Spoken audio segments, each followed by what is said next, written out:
Thank you for tuning in to Sunday's edition of Quick Morning. I'm Samiksha Srivastava. Let's get started with all the top stories that we are tracking.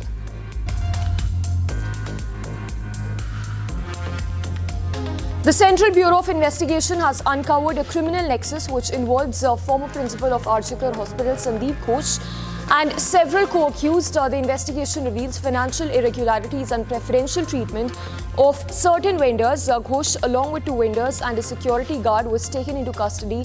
In fact, this note follows widespread protests that have been triggered by recent rape and murder of a doctor at Archikar Hospital. The CBI's investigation reveals that Ghosh was involved in corrupt practices which involved favouring vendors he knew from his previous posting at Murshidabad Medical College and Hospital. It is even alleged that these vendors were awarded contracts at Archikar Medical College and Hospital due to their connections, with Sandeep Ghosh. The West Bengal Medical Council has issued a show-cause notice to Sandeep Ghosh regarding his alleged involvement in financial irregularities at the hospital. This notice is a preliminary action before the council decides whether to cancel Sandeep Ghosh's medical registration or not. In fact, according to reports, Sandeep Ghosh has been given 3 days' time to respond to the notice. Ghosh has been arrested by the Central Bureau of Investigation in connection with the financial irregularities at the Archikar Medical Hospital. The Aam Aadmi Party has confirmed its intent to contest on all 90 seats in the forthcoming Haryana Assembly elections. The Aam Aadmi Party spokesperson Priyanka Kakkar has stated that while the party is in discussions with the Congress regarding a possible alliance, it is premature to make any final decision. The party leaders, including MPs and Punjab Chief Minister Bhagwant Mann, are actively campaigning in the state of Haryana. However, the Aam Aadmi Party is yet to release its list of candidates, unlike the BJP and the Congress, which have already announced their nominees. Talks are ongoing, so it is too early to comment on this. But आम आदमी party Haryana में लगातार काम कर रही है. आज भी सुनीता केजरीवाल जी की वहाँ पर जनसभा लगी हुई है.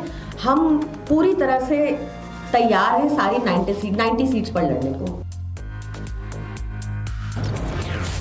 Meanwhile, the centre has taken serious actions against Puja Kar, a trainee officer from the 2023 batch of the Indian Administrative Service, the IAS. Khedkar has been discharged from the IAS with immediate effect. In fact, this decision note comes after more than a month since the Union Public Service Commission or the UPSC cancelled her selection process. Puja Kar faces accusations of cheating and misusing benefits meant for other backward classes and people with disabilities to secure her place in the IAS. She has denied all these allegations. In fact, note it was in the month of September this year that the government issued an order discharging Kar from the IAS under Rule 12 of the IAS Probation Rules 1954. Rule 12 allows for discharge if probationer officer is found ineligible for the service. Kar was initially allotted to the Maharashtra cadre of the IAS based on her results from the civil services examination that was held in 2022.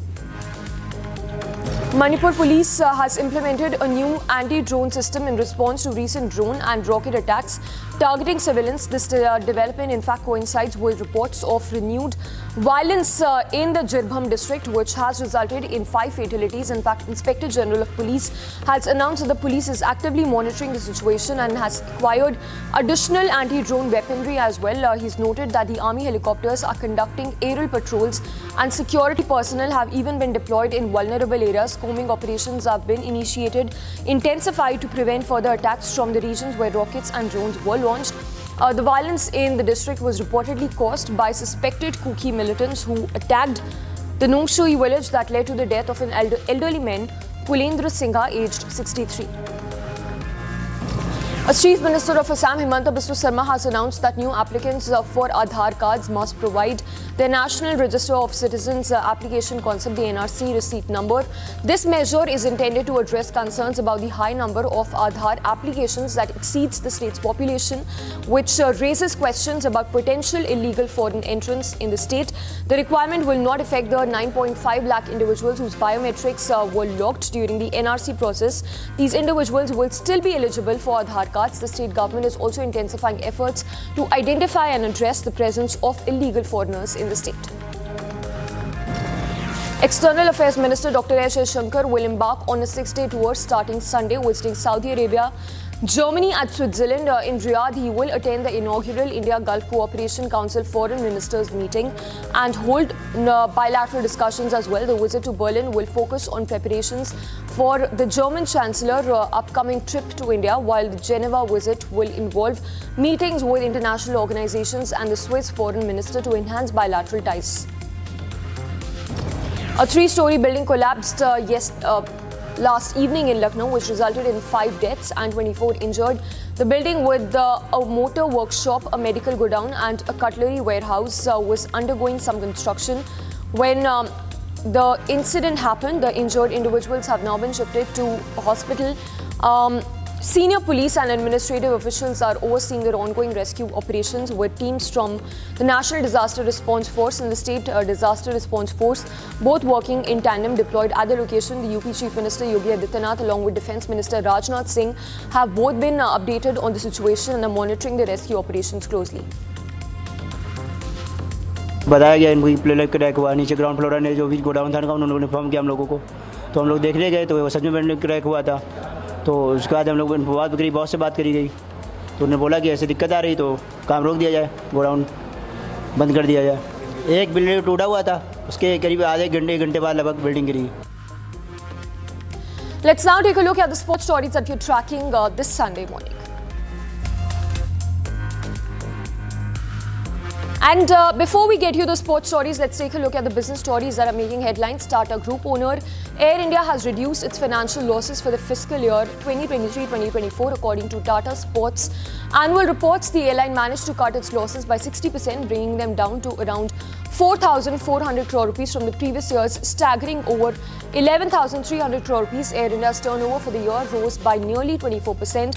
The airline also achieved its highest consolidated annual operating revenues of over 51,300 crore rupees, which is a 24.5% increase over the previous year. In fact, this improvement was driven by 21% increase in available seat kilometers and a boost in passenger factor to 85% compared to 82% the previous year. Additionally, Air India has been consolidating its aviation presence with key mergers including Air Asia India and Air India Express as well as Vistara with Air India. The airline has operated 800 daily flights covering 55 domestic and 44 international destinations and served over 40 million passengers during the year.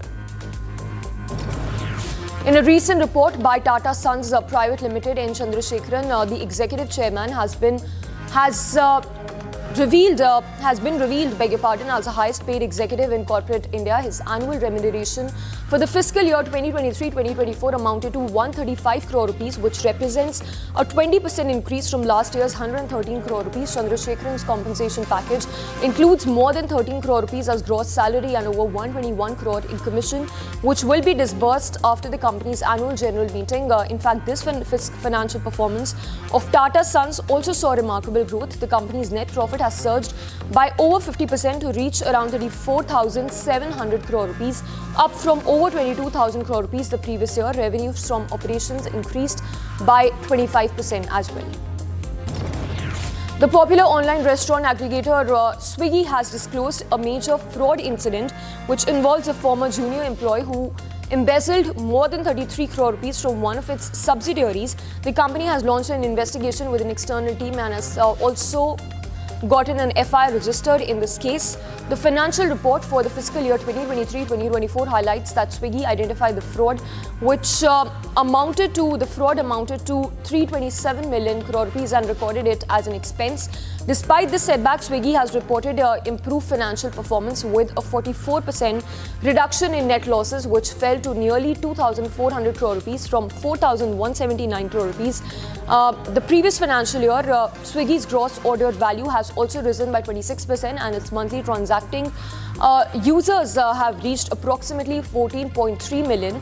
The company is also preparing for its IPO launch, which includes a fresh issue of up to 3,800 crore rupees and an offer for sale of nearly 6,700 crore rupees, which is aimed to raise a total of nearly 10,500 crore rupees.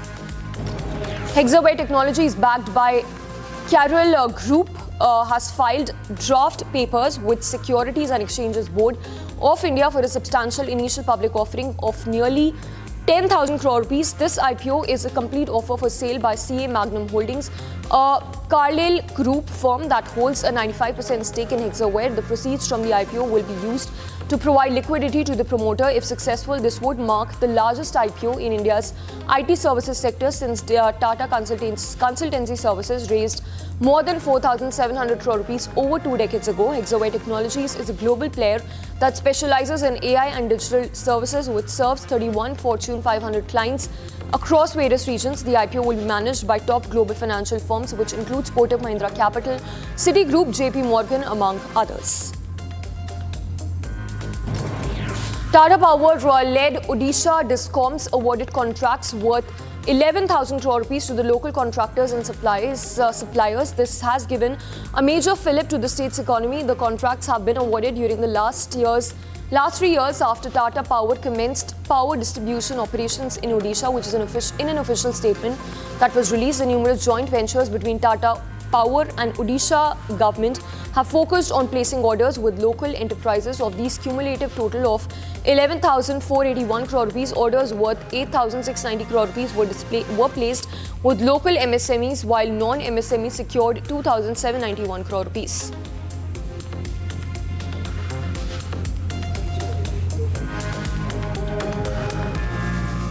Now, Turkey has been trying to mediate peace, in fact, trying to broker a deal between Israel and the Hamas group, as at least 60 hostages are still held captive by the Hamas group. Let's take a look at the other international stories that you're tracking.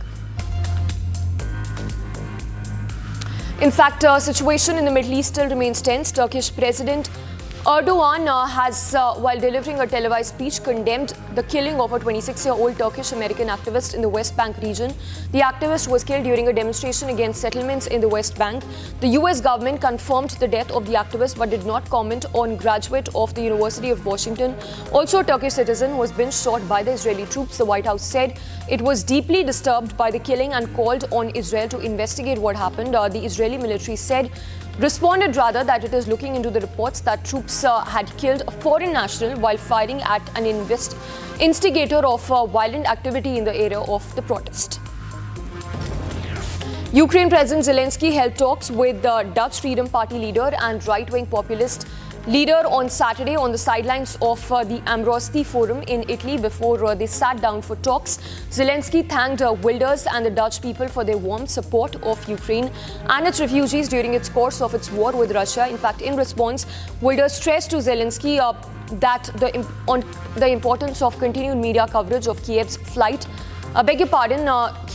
against the ongoing Russian invasion, which is still on for 2 years now. I know that our people, our refugees from the very beginning of the war, they had a very warm hosting from your people. So we are thankful for everything. We have very good relations with your country.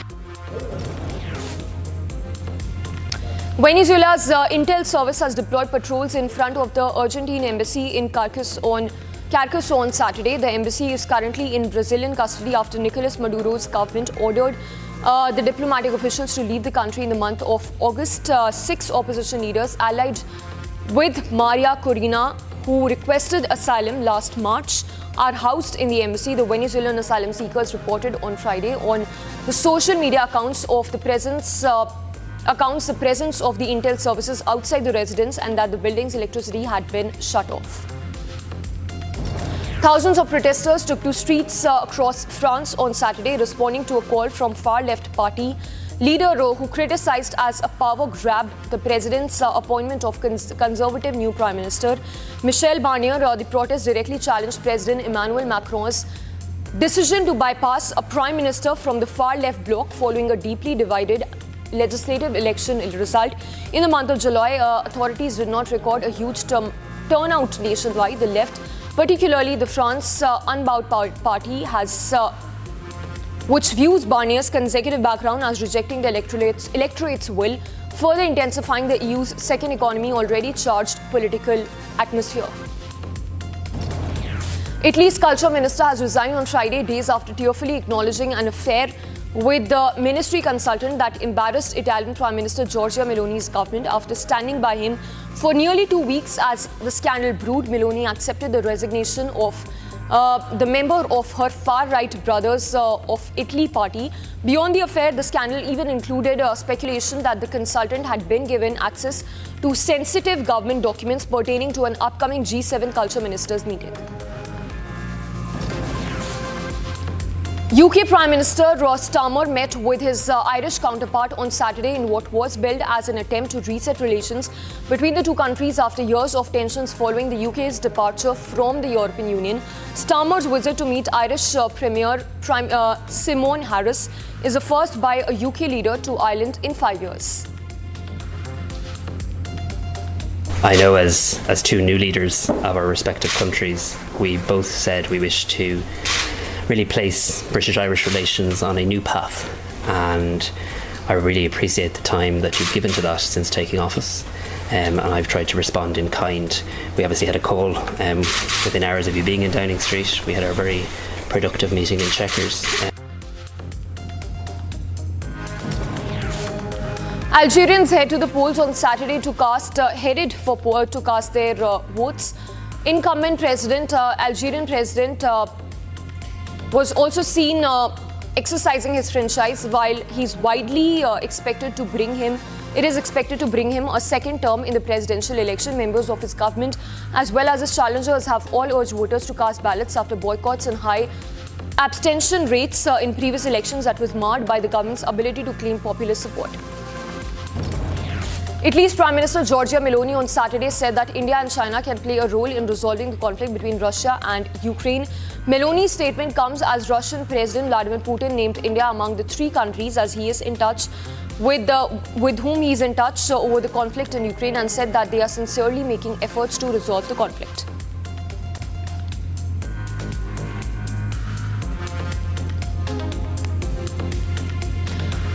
Meanwhile, in news from Tel Aviv, police arrested a number of demonstrators as a huge number of Israelis again poured into the streets of Tel Aviv to protest against the government's failure to secure the return of remaining hostages in Gaza, while hospital and local authorities said Israeli air raids in the territory had killed more than a dozen people overnight on Saturday.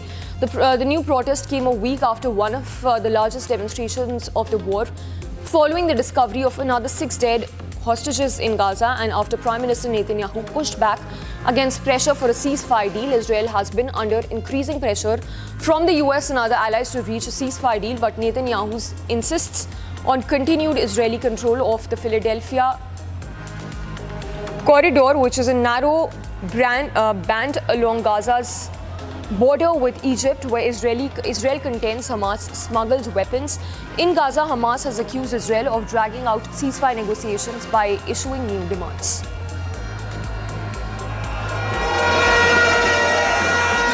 To make a change here in Israel, we got to go out and shout for stop the war and for a deal now, and we got to bring them back all home, the hostages, the alive, the ones, the dead ones, because otherwise there is no future to this country. Really can't see it happen.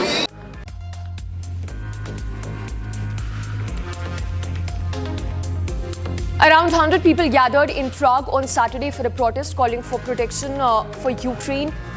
Organizers said that the aim of the event was to honor the victims of the Russian invasion and to call on greater international support. Demonstrators even created a map of Ukraine using the blue and yellow umbrella. They also held up a banner which said, "Let Ukraine strike back." The protest even highlighted the continued need for defensive measures to protect Ukraine airspace amid the ongoing conflict.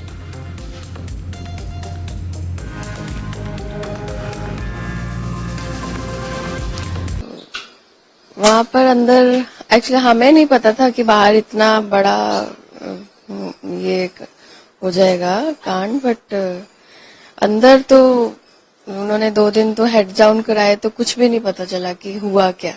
Hijack का नाम ही नहीं सुना था कभी. तो 176 passengers थे.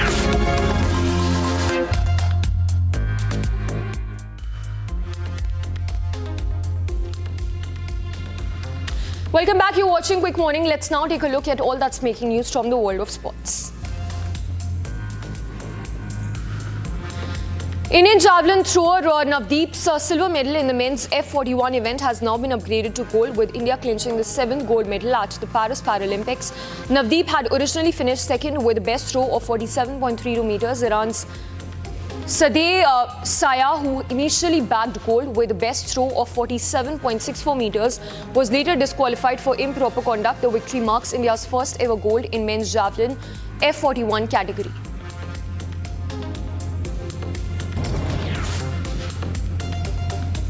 Para-athlete Simran Sharma on Saturday added the 28th medal to India's tally, winning the women's 200-meter T12 bronze. She made the podium finish with personal best timing of 24.75 seconds. Cuba's Omara Duran clinched the gold with season best timing of 23.62 seconds, while Alejandro Perez of Venezuela registered her personal best of 24.19 seconds to win a silver. Simran received got a personal best time of 24.75 to finish third in the race, along with a guide Abhay behind Omara Duran and Paula Perez. Portugal returned to training on Saturday in preparation for their clash with Scotland. On Sunday evening, Cristiano Ronaldo and his team made a winning start to the Nations League by defeating Croatia by 2-1 in Lisbon on Thursday. Ronaldo scored Portugal's second goal, reaching the impressive milestone of 900 career goals. Meanwhile, Scotland opened their campaign with a 3-2 defeat to Poland in Glasgow and will be looking for the first points in the competition. Johan Kringsoffersen took another step towards a 7th World Championship title after a hard-fought victory in the opening race at the World RX of Portugal. The Swede did well to make the final after suffering significant damage to its Volkswagen Polo KMS 601 RX in the semi-final match.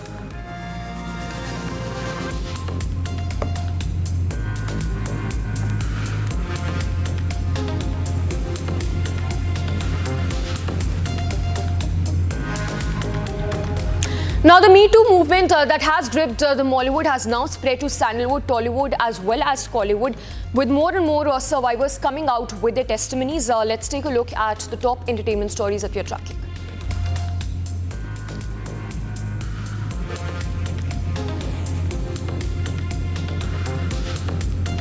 The Women in Cinema Collective, an outfit of women professionals working in the Malayalam film industry, said it would soon come out with a set of recommendations to rebuild the industry as equal and safe workplace. In a social media post, the Women in Cinema Collective outfit expressed hope that all industry members would come in open solidarity and spirit to adopt a cinema code of conduct. The collective said that in wake of publication of Justice Hema panel report, it would commence a series with its proposed recommendations in this regard.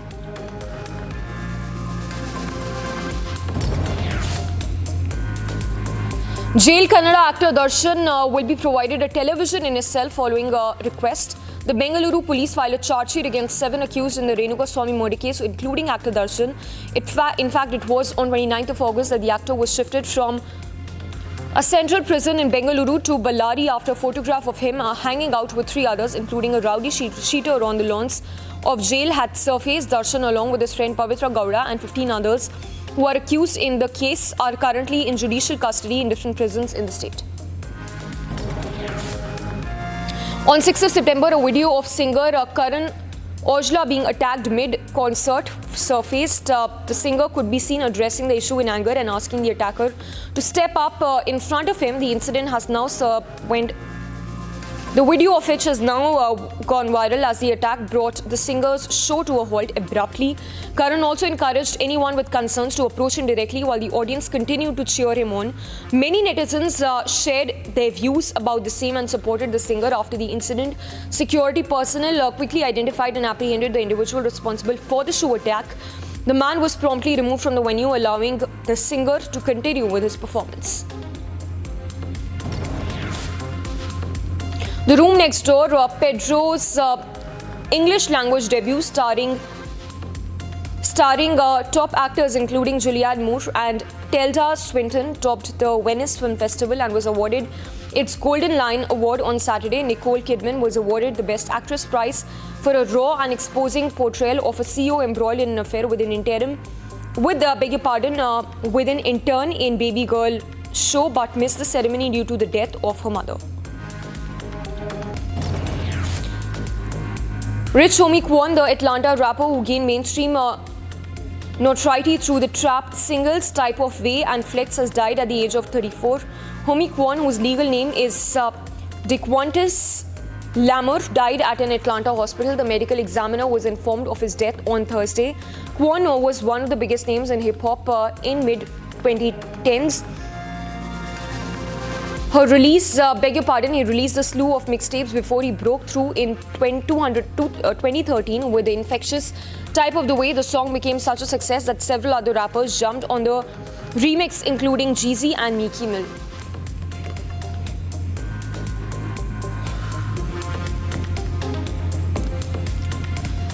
And with that, it's a wrap on this edition of our broadcast. Stay tuned as we continue to get you the top stories that are making news after this very short break.